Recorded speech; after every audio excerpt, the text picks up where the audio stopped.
يا ربي أني بين زملت في الزندين أرجع أني بين زملت في الزندين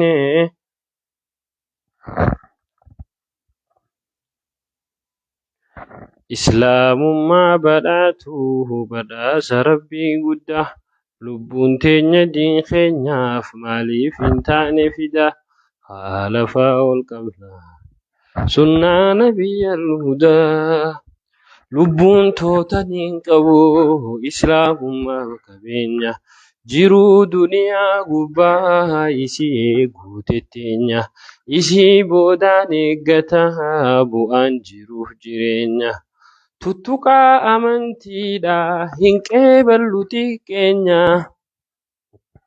Baga nagaan eeydan Mustafaa Bakar baga nagaan eeydan jara keenya. Assalaamu alaikum warahmatullah. Mee ol seenaa. Yaa jabaa jabduun nu qabdee dirmadhu nurraa nafini mala kee taate malee nu dhibe kunoo mallini ilaahii mootii khaaliqaa mala kan keenuu maligaa. Yaa jabaa jabduun nu qabdee dirmadhu nurraa nafini mala kee taate malee nu dhibe kunoo mallini إلهي موتي خالقا ملخن كينو ملقا. وعليكم السلام ورحمة الله وندي خيسنو. عليكم السلام ورحمة الله وبركاته. روبا روبي قوتي هارو ركنا بعد الدبني نرى لفخائرو ركنا فيسبوك دردبني نرى لفخائرو ركنا تيك توك دردبني نرى لفخائرو rakkoo maayikii jedhanii jira rakkoo maayikiidha. Saayiba kiyya tokkootu yaada kana fide. Rakkoo maayikiidha jechuun dur maayikiin imaama masgiidaa bira taa'a. Warra miidiyaa gurguddaa harkaa qabu bira ni taa'a. Warra madirakoota harkaa qabu bira ni taa'a. Maayikiin kun adaga qaba. Jechi gizee maayikii kana keessaan bahe yoo wayii tolcha yoo wayii balleessa. Maayikiin namoota waa tolchu qofa bira taa'uu qaba. Namoota hogga dubbatee yoo dogoggorellee sirreessuu danda'u qofa bira taa'uu qaba. Duba amma maayikiin mana jira. Daar beet danga akka wanni jeesan gartee akkas ta'e maayikiin. Silkii bitannaan maayikii bitatte silkii bitannaan miidiyaa bitatte. Silkii bitannaan waa hunda bitattee akkasii rakkoo maayikii sirreessuu qofatti walii galee uummanni keenya dalagaa keessaa bahee walaa hattaa warri ati irra guddaan hayyuudha warri jennullee nama rakkuma maayikii uumuu fi rakkoo maayikii sirreessuu jechuudha. Akkana jirra beeku. Maayikii gizee harka qabate namni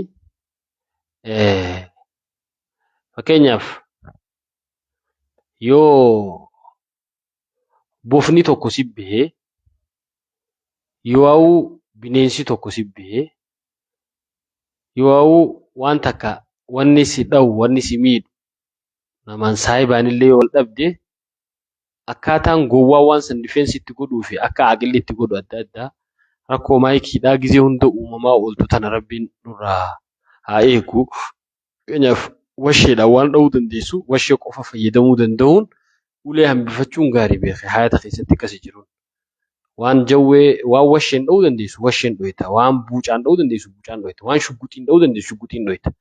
Waan madaafaan dha'uu feesu madaafaan dhoyita. Waan xayyaaratti kaasuu feesu xayyaaratti kaafta. Akkasii akkaataan qisaasaas ni ta'a. Gizee rakkoo wanna fayyadamtu jirtanii jaallan keenya.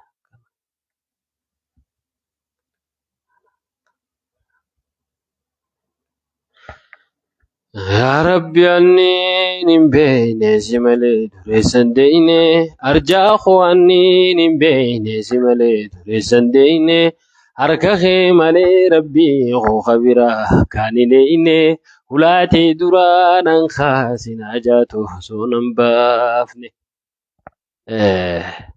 Mee horsiis seenaa nama dhibbaa fi wayii geessanii hedduu deemtan bareedaadha maashaallah.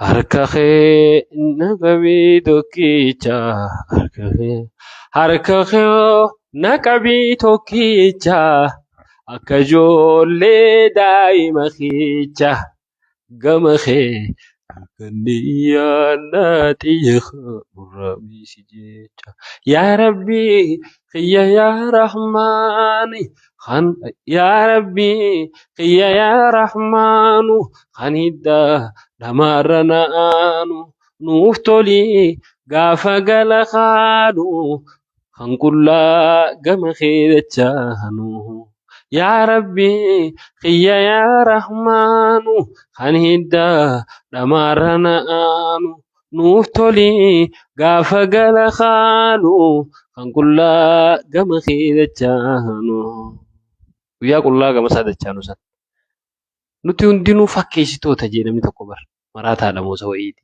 fakkeessitoota jee ilmi namaa waan gaggaarii qofa mul'isee waan kaawwatu ammaan tan ammoo hammaattee waa hunda mul'isa manamni hamtuus ni mul'isa hamtuu mul'isuu irra fedhaa'u.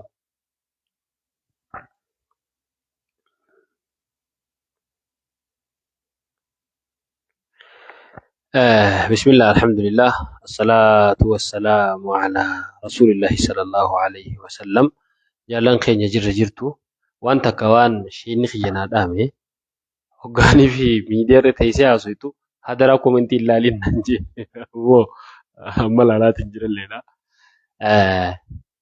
ارانتا نونين اسبيف فيسبوك لايف سين ولين ديسي توري وني ارانتا ناس نباسي dubbiina dhibde takka komiifin as bahe komachuudhaaf dhiyoo tana torbaan kana rakkoo wayiitu uumame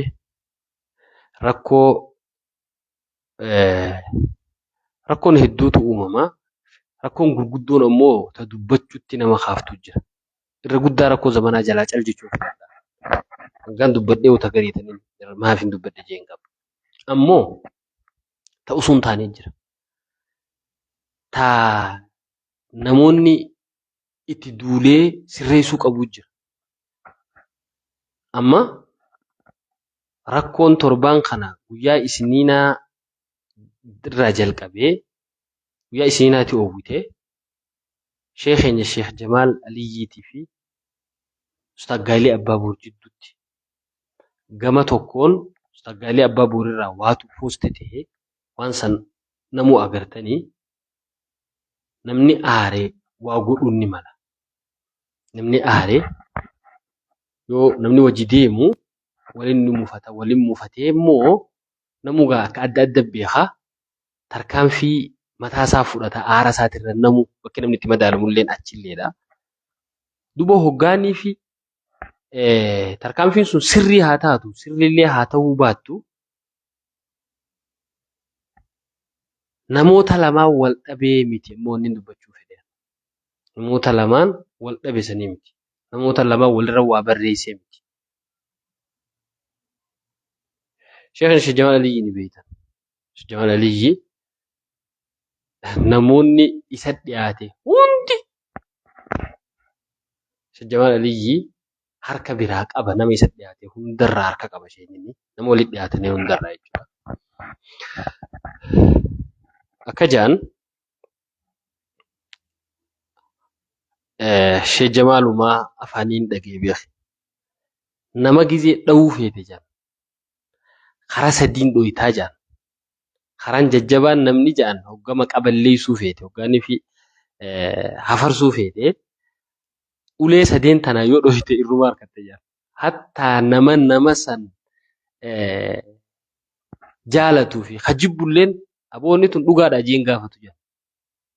Karaan sadeen inaan jettu takka dhalaan tuqii jaan ulee dhalaatiin. Namummaan tana sheeka gaarii kana barboo intala takka wajjii akkatti rakkoo kana takka uume jettee baqaa dhalaa kanaan tuinaan jaan numan gaafatu jaan namni. Kanuma sila naa amanettee ati yaaddu kana hundaatu aboo nama gaarii hin taane akkamitti akkas ta'e immoo huma jedhan jaan. Aboo wanta adda baafadhaan jiru.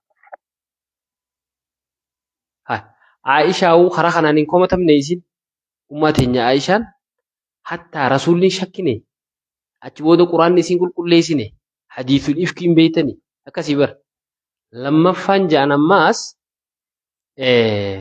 maallaqaan tuqi ja'an. Sababa maallaqa tokko akka garee kanaatti irraa kan walitti qabanii kana godhanii oofanii namni je'e nama hedduu si dhawuu fedhe ja'an ni hofta ja'an akka malee si dhawu namni sun namni addumaan hin baafatu maallaqa nyaate jennaan akkamitti boo aboo innoo lakkii mee adda baafadhaa boo waan tana haja'u ni xiqqaataa ja'an. Ta sadaffaadhaa nama kutaa fi gosaan numa tuqi ja'an nama. Aboo abaluu kun bargaa waa'ee kutaa akkana jee yoo jette amma addumaa hin baafatu ja'an namni.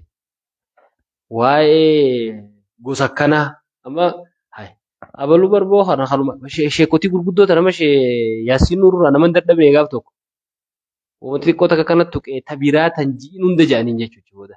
Barboo akkana ja'anii dubbii kanata kan dhageenyeeti. Maal boo akkan kan silaasii amanulleen waan tana qabaa innillee numa jira. Waan sadeen tanaan nama dhooyte irruma harkatta. Duba dubbiin tiyyaa katuqamee fi katuqeen baanu. Dur aadaa teenyatti manguddoo qabna nuti.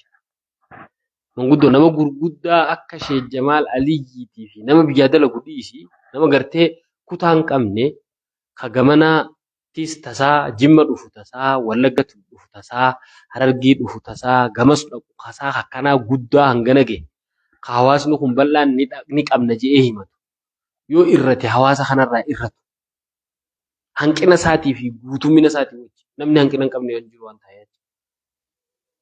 Cimina isaatii fi laafina isaatii wajjin irrinni isaa hawaasa kana irrisu. Ida'amuun isaa hawaasa kana ida'atu. Jabeenyi isaa hawaasa kana jabeessu. Nama hedduu jira misa boo nama miliyoona meeqaa biyya tana keessa dhalate. Meeqa lakkaawachuu jira maanta sheekummaa keessatti. Hayyummaa keessa meeqa lakkaawachuu jira. Hanga kana waliin eeggannu nuti. Manni bal'aan kun nam meeqaa nama isaan deemu qaba. Duba qaama lamaan san odoo hin taane manguddoon namoonni wajji nyaatan wajji dhugan hanga dubbiin hangana geessu. Ammaan guyyaa isiniin dhagee. Akkasumatti dhiiroo maali wanni tubburu addanaa ba'uun ooltu jeetiin bule. Waggaa addanaa ba'uutti dawwaleetiin gaafadhe addaan baafadhe. Wanni hangana geessu nama narra guddaatiin dubbatamu wanti jeetiin ose. Hogga yaalii goone ni dhabne nama waan tana fardeeffatee sirreessu. Dubbiin yoo dubbii siyaamaa jaa yoo abbaa siyaamaa jaa. Sooshaal miidiyaan dhugaadhaan nu rabbashee jira. Sooshaal miidiyaan namoota hattaa wahii beekanii fi hawaan beekan jennu hundaanuu nu rabbashee jira sooshaal miidiyaan. Rakkoon uumamtee rakkoon hangana geessu nama biyyaa hangana ga'u irratti gisee rakkoon uumamtee ija maleedhaan amma rakkoon tun Sheek Jamaal Aliyyii qofantu abadan isa qofantu abbaa barreesse obboleessa keenya Gaalillee tuutee jirti. Isaan lachuu nama qabuu fedhan nama gargaaruu fedhan Gaaliin nama gargaaruu fedhan dhugaa rabbi manguddoon jidduu seentee sirreessitu yoonii fi maaliif nama aare waan ta'eef wayiitu isa aarsee jira. Odoo waa aarsuu baatte jechi achirra barraawe wanni achirra barraawe tammaan tana akkana miidiyaa girgireessituun gaafa san baate odoo Jimmaa lolame odoo Jimmaa yaadame gaafa dura wanni sun ja'ame san isa Gaalii abbaa boor qofaa miti namni Jimmaa guutuudha namni Jimmaa hedduu garee san keessaa raayyaa abbaa baccaa achi jira ja'ame barruusa warri dhageessan jechuudha. Jimmanni akkamitti namni kun Jimmaan akkana ja'a je'ee zarraaf haja'u garee tana yoo Jimmaa wanna taate yoo dhimmi Jimmaa ta'e jechuudha. Dooktor Muhammad Saalaa achi jira ja'an isaan laallatte wanni tun ni dubbatan. Soo ammaan tana lafaa haatee wanni tun amma mata duree ta'uun isii kaayoo isiitiitu maqaa Jimmaa dhawame malee kaayoon Jimmaa miti. Kanaa jecha karaan itti dhawan karaa hedduu jira silaa wal dhawan gizee walitti aaran hin baane gizee waliin mufatan karaan itti wal dhawan hedduutu jira. Amma akka darbeettuu darbee obboleessa keenya waan tana lafa buuse. Waan waliin nu miidhu wanni tun. Waan waliin nu miidhuun siin jiru obboleessa. Wallaahi waliin nu miidhu. Ani koomiifin as baheen ji'a ammaan tana. Hanganumaa jechaa dhugatti wanni TV Afrikaa gubbaa Sheek Jamaalii wajjin teessanii achitti ummata afaan biraa haasa'u wajjin wal dura dhaabbattanii ummata kana biraan dhaamsa geenyeettanii qabsoon dilli isin qabsooytan sun. Qabsoon dilli isin waliin taatanii ahbaashii wajji qabsooytan sun hanganumaa jecha. Qabsoon dilli isin warra biraa dura dhaabbattanii qabsooytan sun hanganumaa jecha. Qabsoon isin buqqaatota Harargeedha ambulaansii bittanii geessitan waliin taatanii hanganumaa jecha. Asuma ga'uufi hanganuma nafsiyyaan isin nyaattee isin kuchiifte. Hanganumaa jecha gargaartota Baaleetii fi Harargee beela Harargeetii fi beela Baalee jettanii ummata lallabdanii waliin dalagaa turtan isin quba qabna. Hanganumaa jecha asuma ga'uufi mageessanii dhumtee bakka bakkatti deemtan. Waltuu hinaan beektanii gaafa dura waliin manaa baatan. Hogga waltuu hin waliif obsinaa kitaaba irraan dubbifne maal taatan?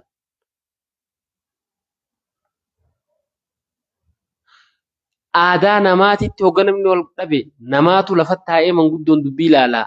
Hoggaanii fi aadaa Oromootti, aadaa Islaamatti, aadaa namaatitti yoo diddee qilleensa kanatti gaa akkana ol bahuu rabbiitu bitaatti Oromoo malee wanni Feesbuukni ganee akka malee irratti dalagee hin jiru.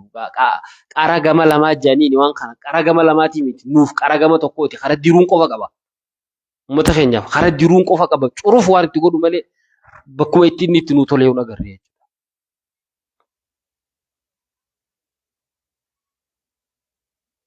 Namni wajji nyaate hanganuma walii qaba. Maaliif cal jettan? Uummatatti maa cal jettan? Sheek Jamaaliin maa cal jettan jechuutti hin jiru. Gaaliitti maa cal jettan jechuutti hin jiru. Uummata maa cal jettan? Maan sirreeni dogoggora uumame duraan ol baatanii uummata dura beekamtanii waa mana keessan taa'uu qabdanii. Manni hayyuu keenya jee isin eega. As bahaa namni dubbiin tun laallattu tokkolleen hin uusinaa. Namuu gamaa gamana harka kaayee dubbiin dubbii teessani. Dubbiin Sheek Jamaal dubbii warra Sheek Jamaal wajji ooluuti. Dubbiin gaalii dubbii warra gaalii wajji ooluuti.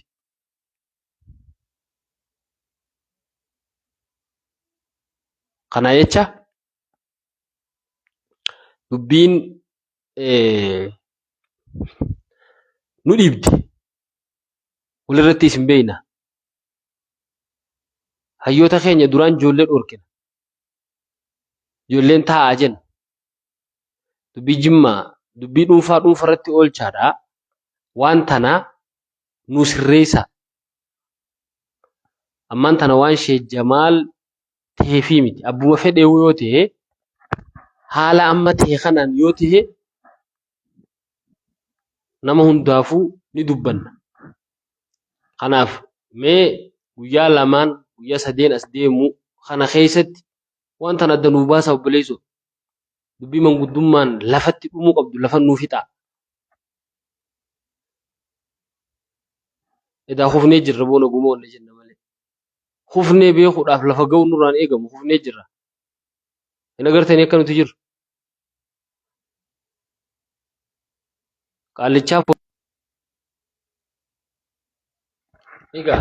Qaallichaatu foogii 50 kufee jiran.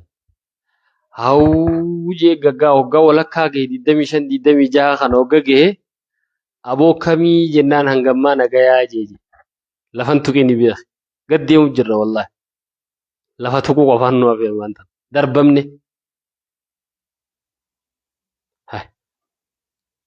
Qabsoon yoo sadarkaa biyyatti warra afaan Amaaraatiin haasa'u hasilaa wannaatii wajjuu hangam takka wal nyaanne uummataaf wanta jenne haa deebinee amma kutatti gandatti wal qooduu qabna. Karaa nu buufatte karaa seenne ta'amma duraa tajoolleen ooftuu tajoollee xixiqqoon deemtu wanni naannoo fi wanni kutaadha. Humaa dhiibbaan fidduu jechaa turre. Amma waan dhiibbaa hawaasa bal'aarra fidu eegaltan. amma waan daaraa nu gangalchu amma eegaltan. Kana jecha eegaltan hoggaan jedhu warri garee tana keessa jirtan takkallee nam tokkollee wanni tun fayyadu hin jiru sirreessuu ni dandeessan as ba'a sirreessaa. Yookaan ammoo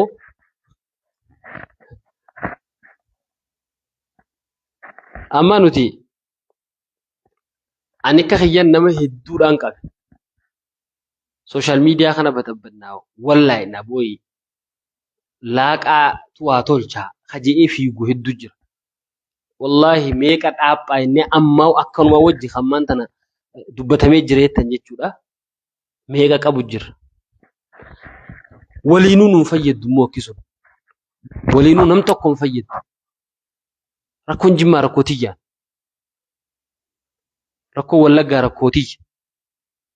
Rakkoon Harargee rakkoo tiyya. Rakkoon Arsii rakkoo tiyya. Foon kiyya hundi.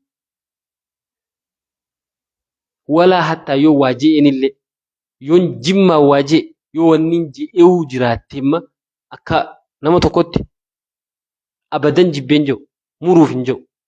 Yoon Harargee waan je'e muruuf je'een jiru. Kanaaf waan tana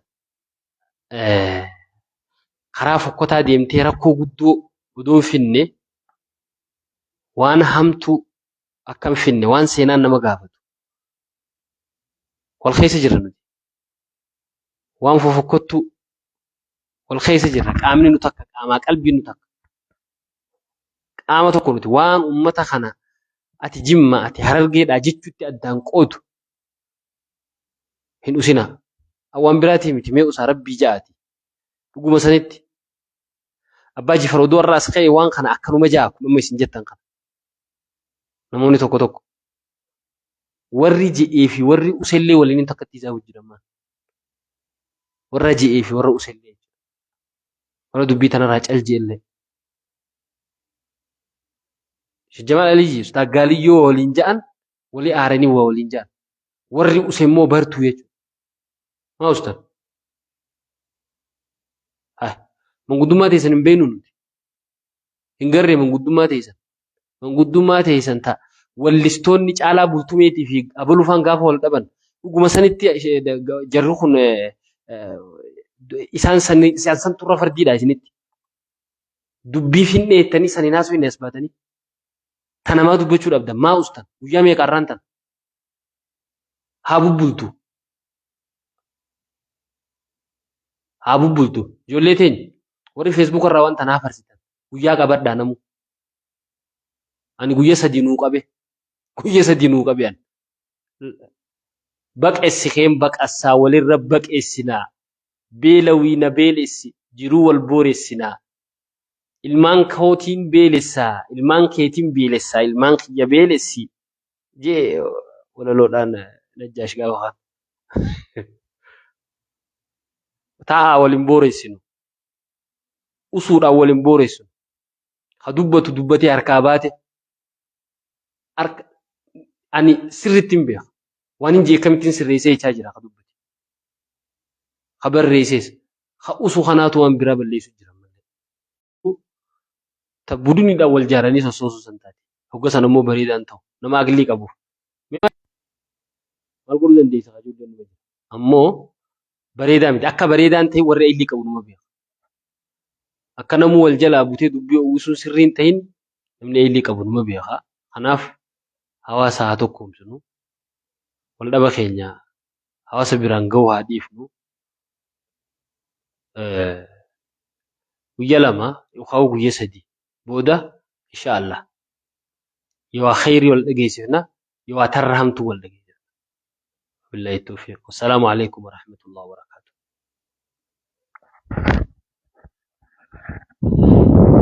Raawwadheetiin jira.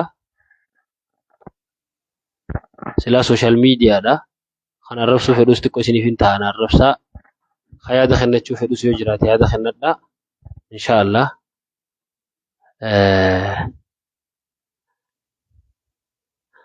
Ani hanganaan jechuudha as bahee. hangana je'ee yaada kiyya buufadhee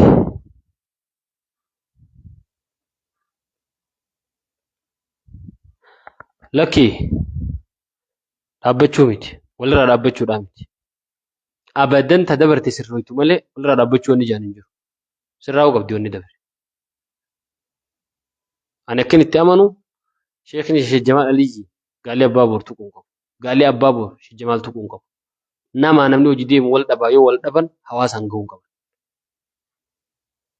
ammoo wanni dogoggorri hangana gahu gisee uumame abadan sirraa'u malee ni sirraa'u sirreessuu qabdan ni sirruutti wanni afuushaa keessaa wal baasaniif takka hin jirtu sirraa'uu qabaa jimmaa fi Sheekh Jamaal takkaa wal hin dhabne harargee fi gaalii abbaa boor takkaa wal hin dhabne akkasi faama takkaa wal hin dhabne gaalii abbaa boor harargee fi yaada badaan qabu jimmi Sheekh Jamaal fi yaada badaan qabu